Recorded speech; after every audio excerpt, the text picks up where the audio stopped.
Thank you so much for streaming our latest message from First Baptist Church. Here at FBC, our mission is to lead people into a growing relationship with Jesus Christ. We do that by thinking big, thinking small, thinking in, and thinking out. We hope that this message helps you as you continue to grow in your faith. If you would like to stay connected to FBC, you can visit our website at fbcloyd.ca, look us up on Facebook and Instagram, or download our free mobile app. Now here's the latest from FBC. Enjoy.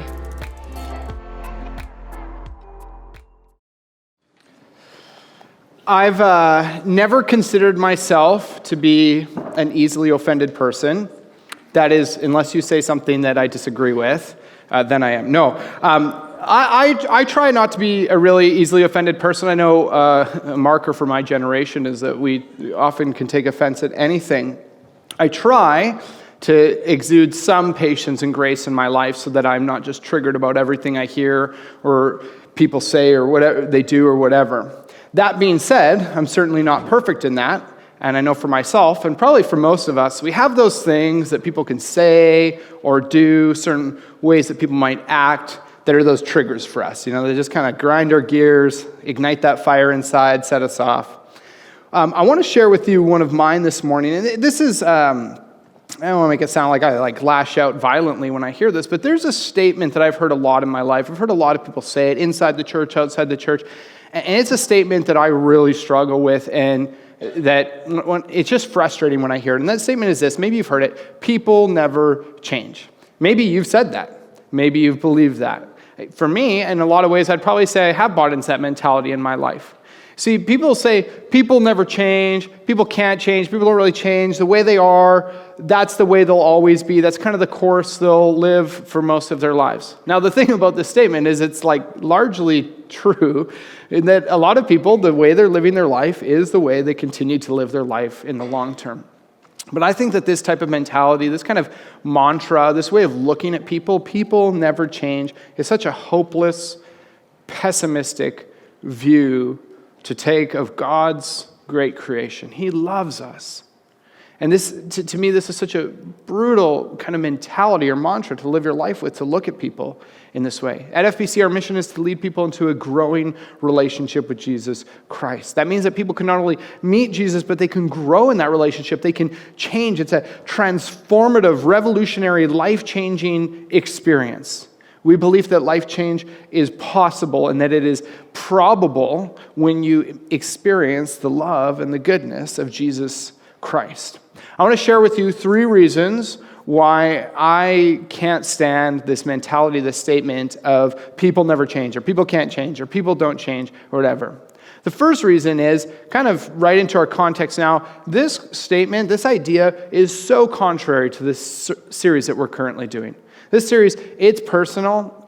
You know, if you've been here over the past few weeks, hopefully you have been, we've been asking these questions that people could ask you in understanding if you're being intentionally personal with people. People might say, do you know my name?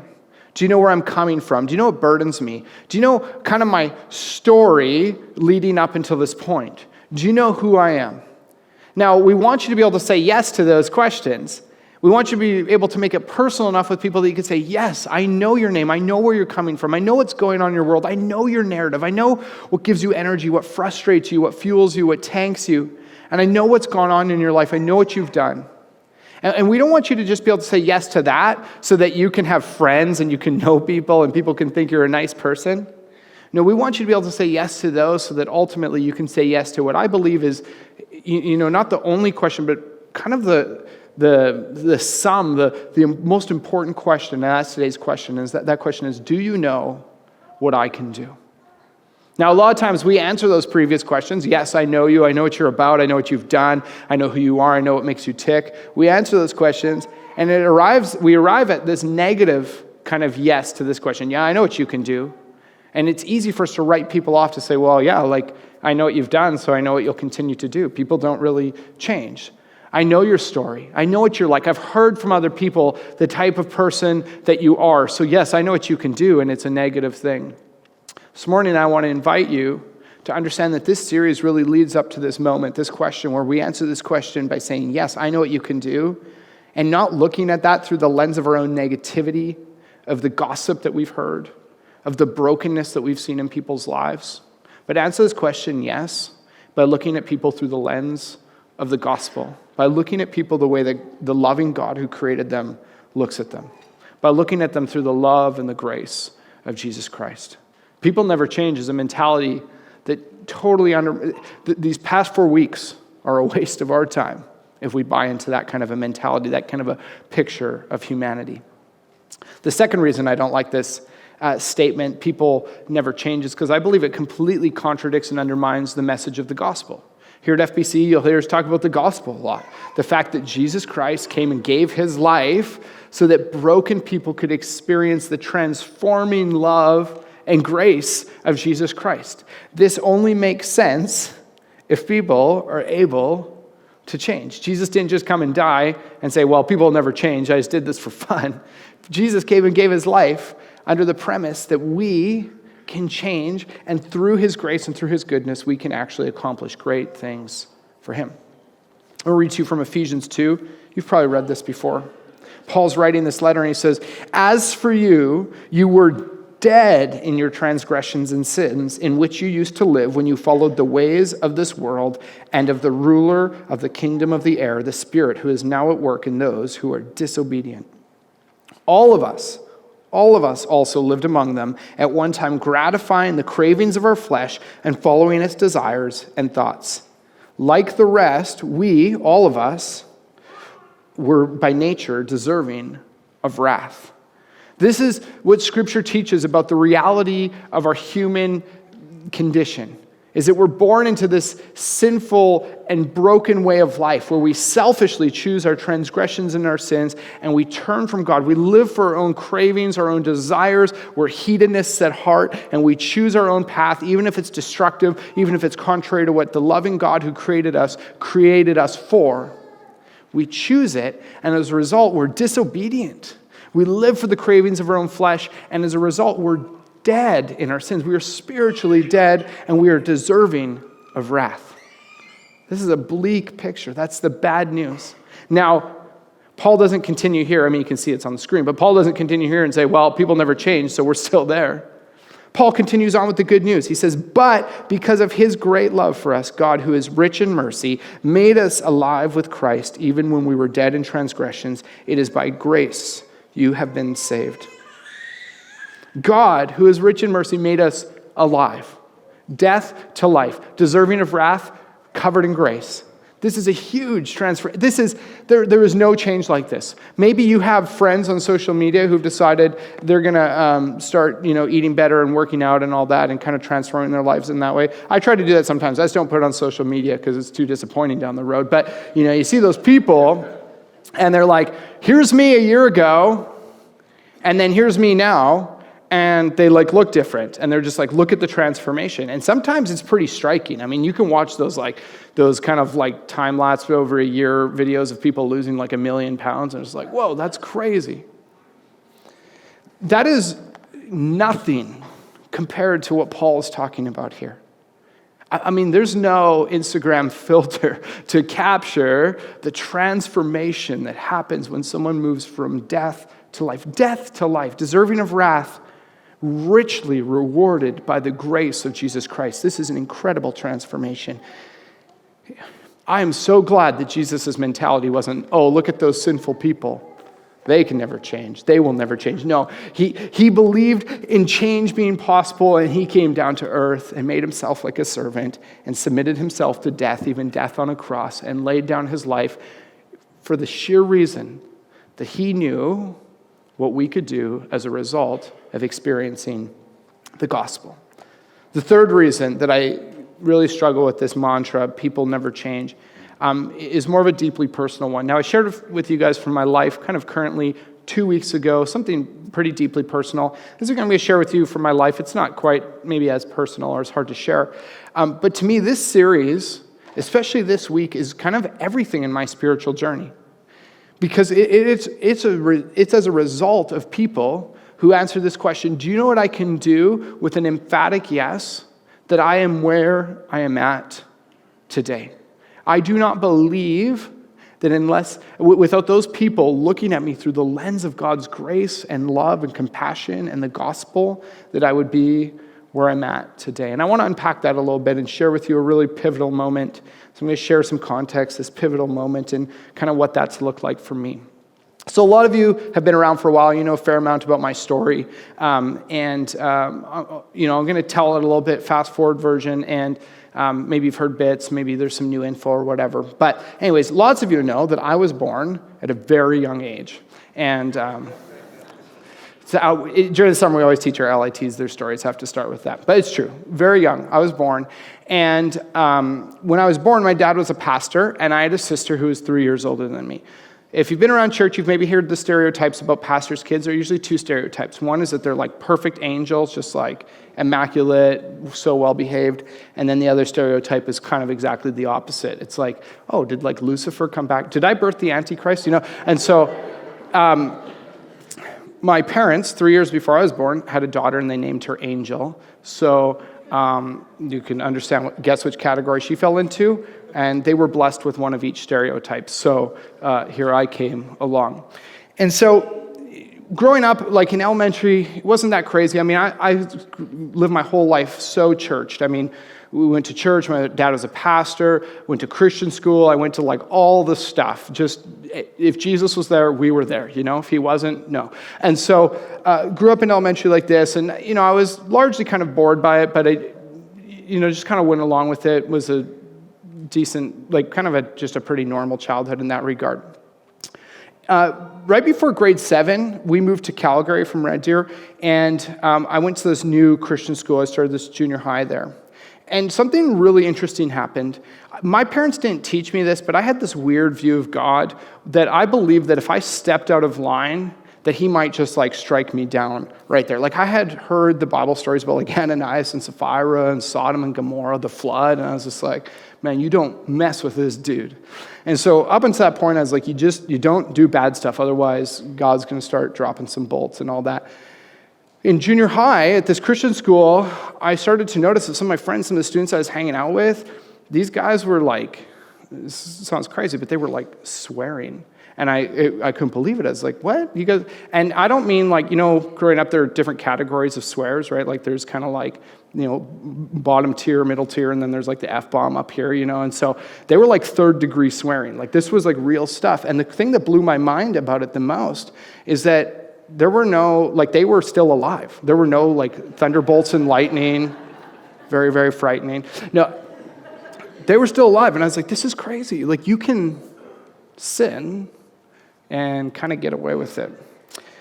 That sounds like a really small thing, but that was kind of this gateway to this understanding that I could live my life however I wanted, like Ephesians 2 talks about, just for the cravings of my flesh. And so I started doing my own thing, paving my own path, hanging out with all the wrong people, started partying with my friends, smoking, drinking, doing drugs. By the end of junior high, I was starting to develop an addiction to pornography, breaking commandments with girls, stealing a whole bunch. It's kind of a mess. By the end of grade 9, I wasn't kicked out of my school. Christian schools have like every grade because they like don't have enough students to even fill like one grade of a normal school. But so I could continue there, but I wasn't asked to not come, but they weren't like writing letters to my house being like, oh, please send Ryan back. We're desperate to have him here. And you have to understand that's a big deal because Christian schools, like they're broke. We don't have one in Lloydminster. You have to understand they have like no money. So like they'll pretty much take anyone, but as long as you get the money. So if not, go to the non-Christian school. So anyways, grade 10 started, and this was kind of this turning point year for me. Things were getting really bad. I was really spiraling out of control. My friends and I had started stealing a lot, anywhere we could go, and at school as well. And our school started to notice some people are stealing from, from the school, from students, and they're like, we got to figure this out. In fact, there was a missions trip happening out of my Christian school, and they started doing some fundraisers. They did some concession booths in the hallway during like recess and lunch and all that. Some of these fundraisers, like these concessions, actually like lost money. They had like a net negative amount because people were stealing. I don't know who, but people were stealing. And so it was just this crazy thing. So the school decided to like set up this sting operation. It's kind of this long story. It's kind of interesting if you want to hear it later. But they set up this sting operation, and a little bit later, I'm in the office, principal, police officer, and kind of getting put through this process of now starting community service and some different things like that. This was like kind of one of the lowest lows. Life was falling apart. School suspended me for a bit. I came back. Shortly after, it was kind of the end of the year, we had this class called Outdoor Education. Don't know if that still exists, but it was a long time ago. And some of friends and I, we were going on this camping trip with some of us in that class, and we decided to get some alcohol and take it on the trip, and we consumed the alcohol on the trip, and we got caught. Trip ended early. We showed up back at the school, and then they said, "Hey, Ryan, you can't go to school here anymore." I got expelled. Which again is crazy because they need the money. But anyways, still blows my mind. So I got kicked out, and life was kind of a disaster. And I'm not telling you this story to kind of be like, oh, look at all these sins I did. That's not really the cool part.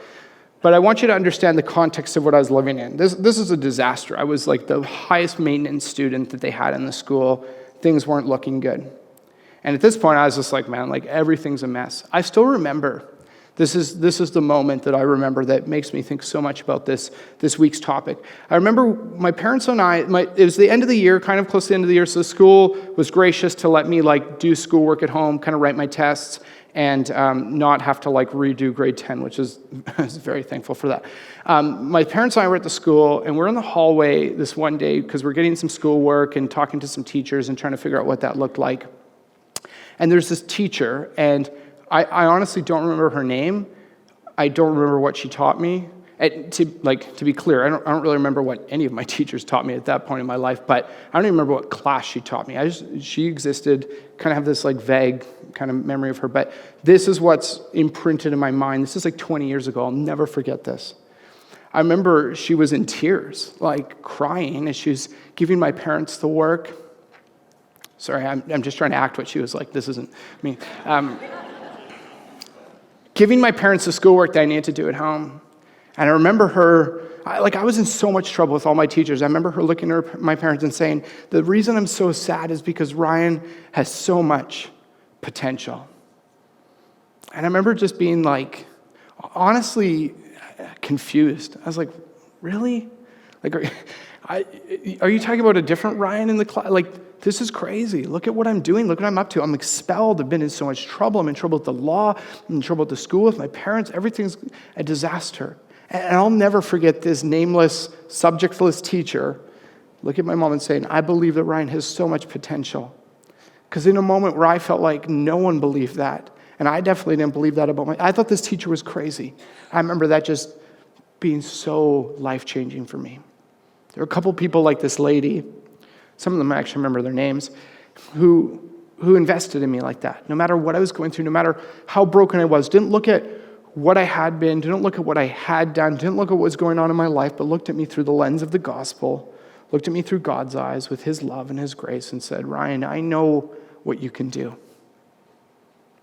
It'd be easy at that moment for people, and maybe some of my teachers did believe Ryan will never change. It'd be easy for them to look at me. It would probably be more realistic for them to look at me and say, Ryan's never going to change. He's going to end up in the system. His life's going to be a disaster. I'm so thankful. I'm so thankful that it wasn't a bunch of people looking at me and saying, Ryan, people never change.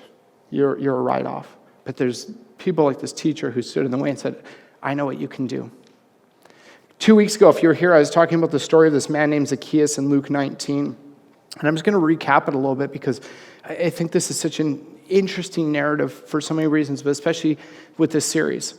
So Jesus is walking through Jericho. He's got places to go, people to see. He's got a huge crowd following him. He's on his way somewhere. He's not stopping in Jericho. He's walking through. And he's got this crowd following him, and he's teaching, and they're listening to him, and they're just this fascinating teacher. What's Jesus going to say? As they're following them, this little bite-sized tax collector named Zacchaeus climbs up into a tree so he can see Jesus above the crowd. And Jesus is walking through, and there's Zacchaeus. And in Luke 19, Jesus and Zacchaeus meet. Jesus comes to where Zacchaeus is, and he sees Zacchaeus up in that tree. Now think about who Zacchaeus is. He's this tax collector. People hate him. He's just like, he's a write-off in their culture. Most people know who he is. They know his name. They know what he has done. They know like what he's been doing. They know what burdens him. They know his story. They look at his brokenness, and what do they expect from this broken man? More brokenness. If you just say, do you know what I can do? They'd say, yes, we know what you can do. You can take more of our money. That's what you do. And I'm assuming that most people had kind of relegated him to that, had written him off to be, Zacchaeus is this man, he always will be, steer clear of him.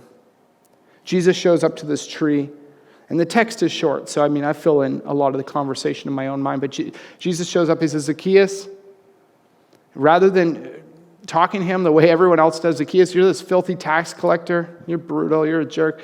He says, I'm going to come hang out at your house. I want to eat food with you. So I want to spend I'm on my way somewhere, but I want to pause and take time to spend with you. The crowd starts to mutter, Jesus, do you know who Zacchaeus is? Maybe they're wondering, if Jesus goes and hangs out with Zacchaeus, is Jesus going to be infected? Is Jesus going to be like hanging out with this bad influence and he'll turn into this jerk like Zacchaeus? Their opinion of Jesus drops because Jesus is willing to look at Zacchaeus in a way that no one else will and understand what Zacchaeus can do if he encounters the revolutionary, life-transforming power of the gospel. And so Jesus stops what he's doing. He gives his time to Zacchaeus. He's not harsh with him. He extends love. And this is what happens in Luke 19:8. I love it. It says, but Zacchaeus stood up and said to the Lord, look, Lord, here and now I give half of my possessions to the poor. And if I have cheated anybody out of anything, which he had, I will pay back 4 times the amount. Sometimes I wish I was there and he had ripped me off a lot, 4 times the amount, like sweet investment. This is a huge life change. This is what the gospel does. The gospel changes everything. And this is how Jesus looks at us. He says, yeah, I see your brokenness, but I see what you can become. I see your past, but I see a better future because of the life change that he can bring. This is crazy. Zacchaeus has spent his whole life ripping people off. The crowd must be thinking, Jesus, the food he's going to feed you, he's paid for with our money that he's stolen from us. Jesus looks past it, ignores the noise, looks past that and says, Zacchaeus, let's hang. And Zacchaeus' life is turned upside down. Goes from being maybe one of the most selfish people to one of maybe the most generous people. That's a huge life change. And that happens. That's an allegory that happens all throughout Scripture. If you read through the narratives of different Bible characters, this is the interaction they have, where the world or themselves are telling them they can't. And God approaches them and says, actually, you can. If you know the narrative of Moses, I think you read about it in the start of Exodus, Moses is talking to God through this burning bush, kind of a crazy story. And God calls him out and says, God calls Moses out and says, Moses, you're going to go, you're going to liberate my people from oppression and slavery and bondage, and you're going to do incredible things. You're going to perform miracles. He doesn't give him all these details, but he says, you're going to go. And Moses, what does Moses come back with? He says, have you heard my public speaking lately? Not like that good at, that kind of thing. How often do we do that? It's like there's this task or this thing, and it's like, well, I've seen other people who are better at this type of thing. They're more artistic. They're better at speaking. They're better at leading. They're friendlier. They're more this. God doesn't want that noise. Moses says, I'm not a very good public speaker. God's, whatever, man. You're going to lead them. Moses says, well, who's going to listen to me? Moses goes on to be one of the greatest leaders in the history of humanity. He leads millions of people on this crazy journey. And there's so much we can learn from leadership, from the narrative of Moses. And this is a guy who led with excuses. I don't know if it's because other people told him he couldn't. I don't know if it's just because he told himself he couldn't. But God looked at him and said, Moses, I know what you can do. The prophet Jeremiah. God comes to him and says, Jeremiah, I want you to be a prophet to the nation Judah as they go into exile. And one of the hardest parts of their journey, this is a pivotal pastoral role. This is a big deal I'm calling you into. And Jeremiah says, I'm too young. Who told him that? Where did he get that from? Jesus' disciples, Jesus calls Matthew, another tax collector, another selfish, scandalous dude. Jesus goes and calls him. Matthew goes on to write my favorite gospel of the Bible. I'm so glad Jesus called him. I'm so glad he didn't look at him the way the rest of the people did. Look at Peter. Peter's a train wreck, man. You read his story. This guy's got all kinds of emotional and mental imbalances. Jesus doesn't care. This dude goes on to be the guy who preaches the first real sermon of the early church, and 3,000 people in one day have their lives transformed by the gospel, the good news of Jesus Christ. I mean, I preach my heart out for 2 services on a Sunday. I'm happy if one person has that happen. Peter, 3,000 people in one day, that's crazy. People would have written him off, but Jesus says, no, I know what you can do. Paul has written like half the New Testament. He was a guy who was persecuting the early church. He was trying to make it so that what we're doing this morning, we could not do. Jesus calls him out and says, I know what you can do, Paul. Judas, I mean, Jesus knew that Judas was going to sell him out for some money so that Jesus would die on the cross, but Jesus still approached him with the lens of the gospel and of grace and said, I know what you can do. Man, that's a mentality I want to have, not a people never change mentality. It has nothing to do with the gospel message of Jesus Christ. It has nothing to do with this series. It's personal. We make it personal with people so that we can show up and say, I know what you can do. The gospel changes everything. It's so easy for us to write people off as we get personal, as we get to know them. We can know what makes them tick. We can know all about them. We can understand their DNA. And then we can often write them off and say, well, yeah, I know what you're like. I've heard. I know what's going on with you. But that's not a posture we should take. We should answer these questions, yes, yes, yes, so that we can arrive at this question, do you know what I can do? And give that an emphatic yes and say, maybe not because of what you've done in the past, but because of the life-changing news of the gospel, you can do great things. I am so glad that I had people who looked at me that way in my life. It's actually been leading up to this week has been a really cool thing for me. Like I said, I really feel this week because I needed people in my life who believed in me despite the choices I was making, despite my circumstances, despite the trajectory of my life. And I've actually started processing it over the past couple weeks and thinking about this crazy story that God's brought me through. Like, God, what a wild narrative that I am where I'm at and I used to be where I'm at. Like, how did that happen? And as I've been kind of leaning into that and thanking God for that and spending time praying about that, God started bringing people to mind that he used in my life, like that teacher or other teachers, youth leaders, youth pastor, my parents, friends, and started reminding me of these people he placed in my life who answered this question yes, rather than writing me off.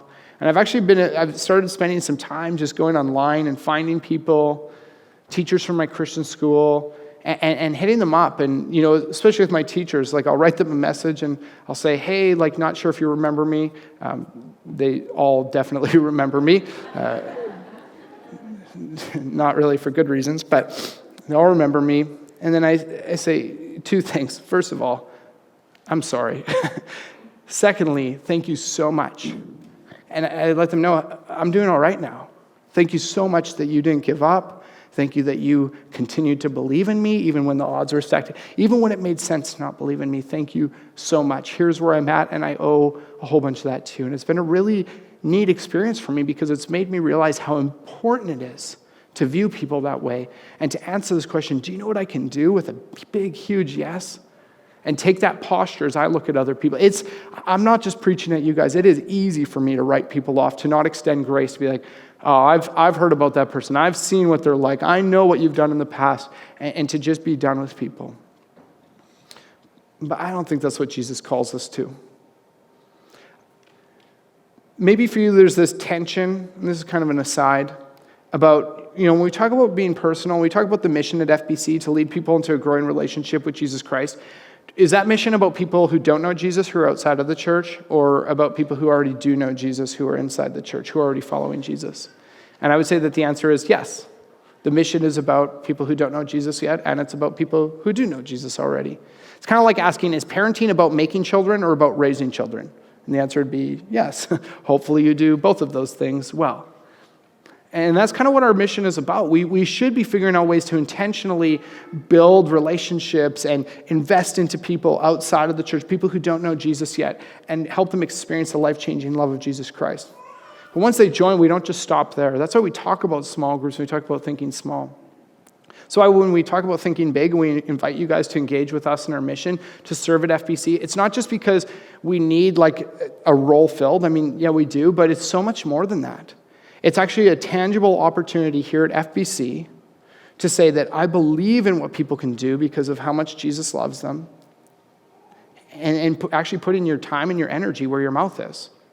We talk about serving in different areas, whether it's with cornerstones or small groups around the facility, or being involved in FBC Kids or being involved in FBC Youth as a small group leader.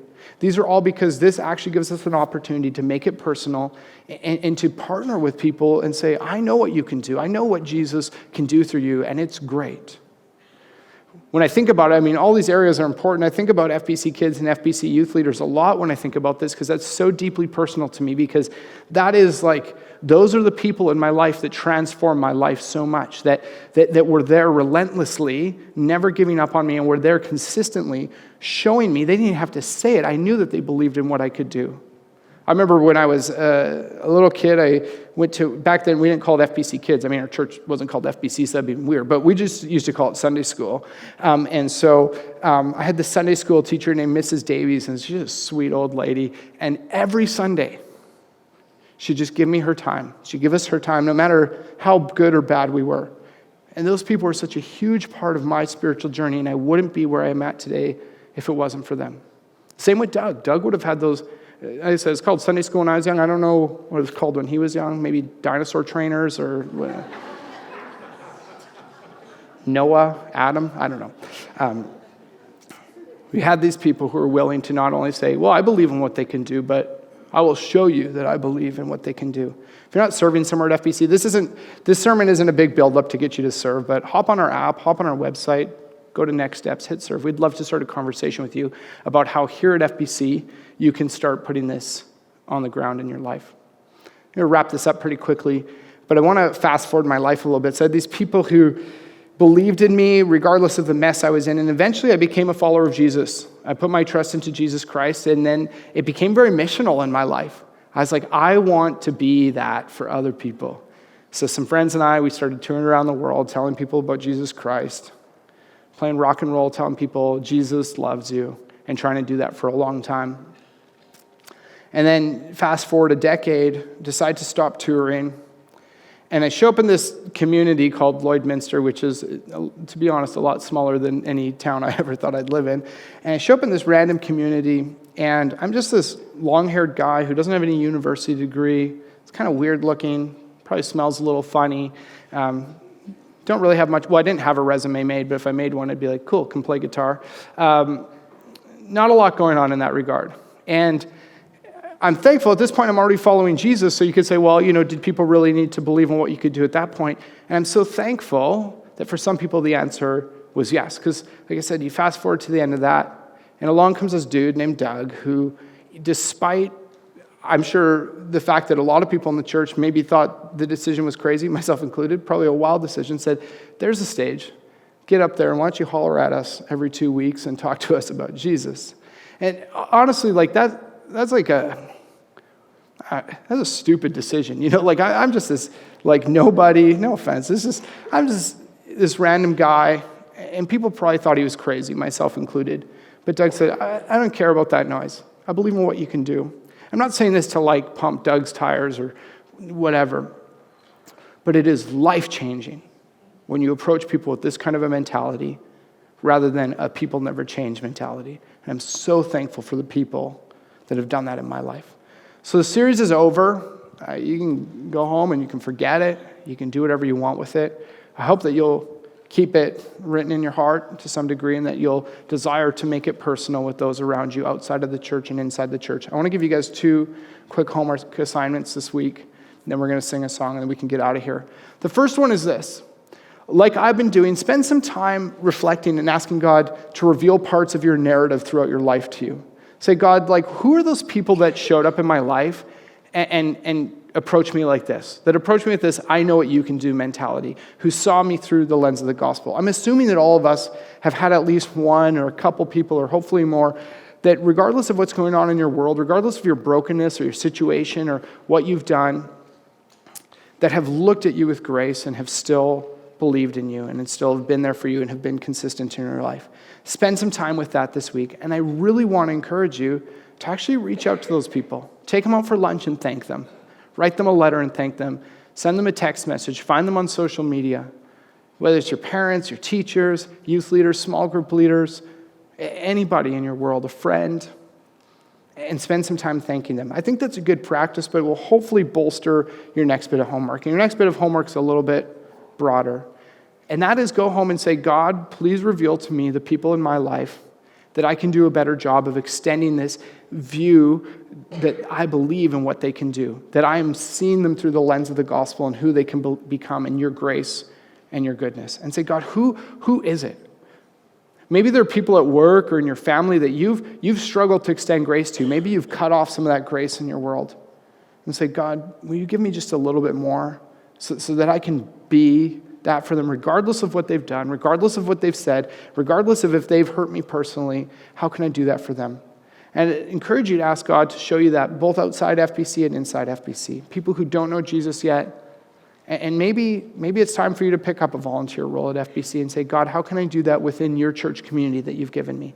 How can I be those leaders to those people that I needed when I was growing up that they need now? So I'd encourage you to think about that. Spend some time reaching out and thanking some people and use that as encouragement to say what those people were to me, I want to be to others. Why don't you guys pray with me? God, thank you so much that you believe in what we can do and you give us opportunities to do great things for you. Thank you that the gospel is the truth, that you don't write us off, that you don't say people never change, but you know that we can change and you offer that to us. I ask and beg that you would turn FBC into a faith community that carries this mentality forward, that we look at the world around us, we look at people within our faith community and outside of it through your eyes, knowing that because of your grace, because of your goodness, they can do a lot for you, God. I pray that in Lloydminster, if people have no one else that believes in what they can do, no one else that won't give up on them, that they can turn to people here at FBC and know that we will be that for them, that we will be the gospel like incarnate for them. We love you so much, God, and we thank you for this morning. Amen.